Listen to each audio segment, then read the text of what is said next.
Well, we are doing 10.7 today, solving rational equations. So hopefully we can get through this. I believe in you. We'll get through these calls and we'll answer questions and we'll do everything we can to make this make sense, okay? Okay, so this is just like if you were solving for, I don't know what I'm doing.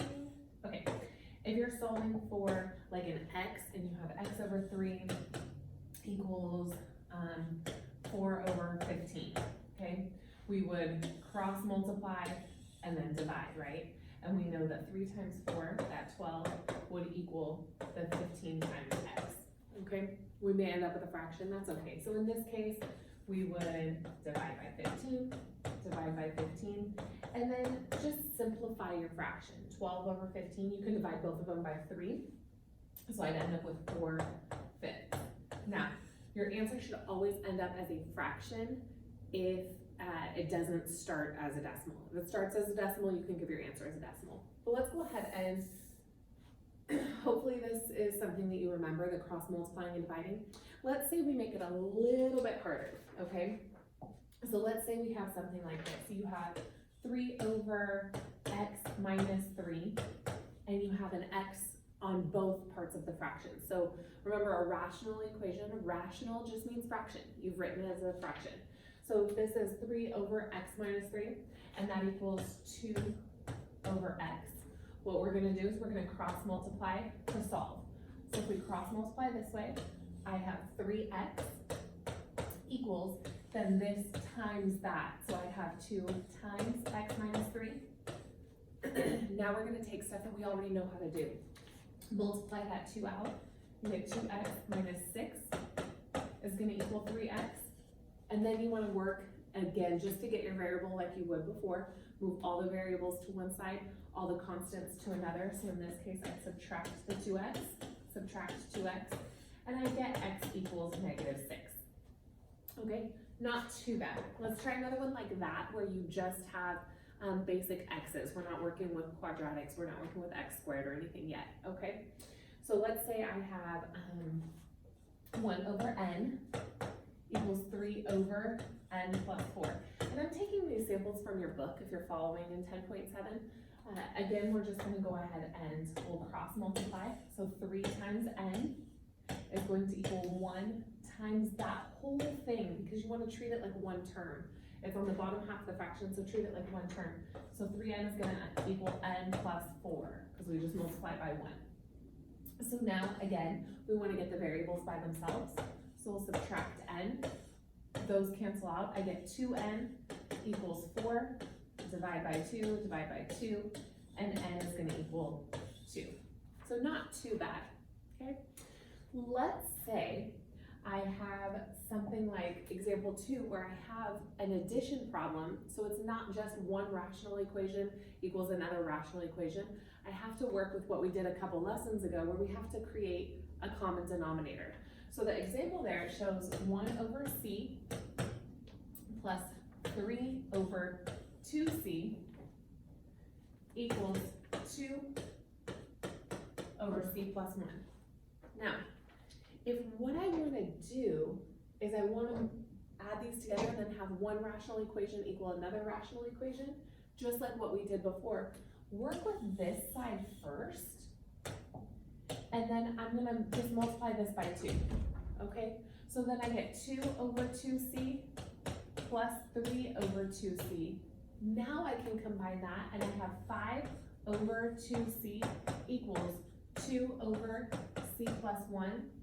And now I'm working with what we just did for example 1. One fraction equals another fraction. So let's go ahead and we'll multiply this way. I get 4c is going to equal 5 times this whole thing. So 5 times c plus 1. Let me shrink this so that we can, whoa, not that small. So that we can move it over. And then I have 4c is going to equal 5c. I have to distribute the 5 through. So it's going to be 5c plus 5. Now again, I want to get those variables on one side, the constants on another. So I'll subtract 5c since I already have just c's on this side. Those will cancel out. I get a -c equals 5. I'm not done yet though because I have that negative. So that just means I have to divide both sides by a negative, so then I get C is going to equal negative 5. Okay? I'm going to bet that if I were to ask you if you wanted to do another one like that, you would say yes, so I'm going to do one more like that. Let's say I have 2 over a plus 1 plus 1 over a plus 1 equals 4 over a. So this is the same idea. In this case, I do actually have the same denominator here, so I just need to add across. I get 3 over a plus 1 is going to equal 4 over a. Now we're working with that same idea. Cross multiply, make them equal each other. So if I do this, we'll go 4 times that, so 4 times a plus 1 is going to equal 3a. Distribute the 4 through, so I get 4a plus 4 is going to equal 3a. And again, I can do this anyway. I'm going to go ahead and move the a's over there since I already have 3a. So subtract 4a, subtract 4a. And then we get that 4 equals a negative a. Again, I have a negative with the variable there, so I just flip the signs. So a positive a would equal a negative 4. Okay? Not too bad. There is one little curveball that will come with this lesson. So let's say I have something like this. I have x minus 9 over x squared minus 9 equals negative 3 over x minus 3. Okay, so far, I can do this a couple of different ways. What I would do is I would work with this and see if I can simplify anything first. So I have x minus 9. Nope, I can't because I know that that's going to be x plus 3, x minus 3. So let's go ahead and we'll go ahead and cross multiply and see how that works. So if I multiply this through, I'm going to get a negative 3x squared minus, just kidding, plus 27 is going to equal, then multiply that through, I get an x squared. Outers is going to be a negative 3, inners is going to be a negative 9, so that's going to be a negative 12x plus 27. Okay, so that works so far. My 27s will actually cancel out. Okay, so let's go ahead. We'll move it all to this side so that we can work with just 0. So I'll have add 3x squared, and we'll subtract 27. So that we're working with everything equaling 0. I get 4x squared minus 12x. Okay, I can factor that out 4x, and then I'm going to get x minus 3. So if I can't factor here, let's work with it at the end. 4x and then x minus 3. Now, that means I can have 2 solutions because we're working with that 0 product property. According to this, my x could equal 0 or it could equal 3. Awesome, okay.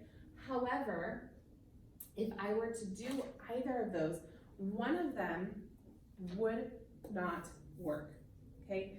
If I plug a 0 in, that's gonna go ahead and work. These are funky ones, you're not gonna have a lot like this, but just so that you can double check. If I have 0 in there, and I say 0 minus 9, and then 0 squared is 0 minus 9, okay, that's 1. Right? Negative 9 over negative 9 is 1. And if I have negative 3 over 0 minus 3, that's also going to be negative 3 over negative 3, which is 1. So yes, 1 and 1 will equal each other. If I plug 3 in there, I'm going to have 9 minus 9 on the bottom, which means that I would have a 0 on the bottom of a fraction. I can't have a 0 on the bottom of a fraction, remember? Because that would make it undefined. So in this case, this is actually our only answer. 3 is what we call extraneous. We don't want extraneous answers. Like I said, you're not going to have a lot of these, but there will be some where you get to this point of being able to solve for the x, like we've done in the last few chapters. So whether you're factoring, whether you're just cross multiplying, whatever, but you will have some answers that won't actually work if you were to plug them back into the fractions. So if you plug them back in and it makes something like that where you have a 0 on bottom or they don't equal each other, then that's called extraneous. okay? That is as hard as it's gonna get today. I believe in you. We'll talk about this. I know that we have 2 calls next week, so we will be able to talk about it during those. If you're doing these and you're like super confused, have no clue what you're gonna do, your assignment for this one, so this is 10.7, your assignment is gonna be numbers 2 through 34 even. I believe in you. Let me know if you have any questions, and we will talk soon.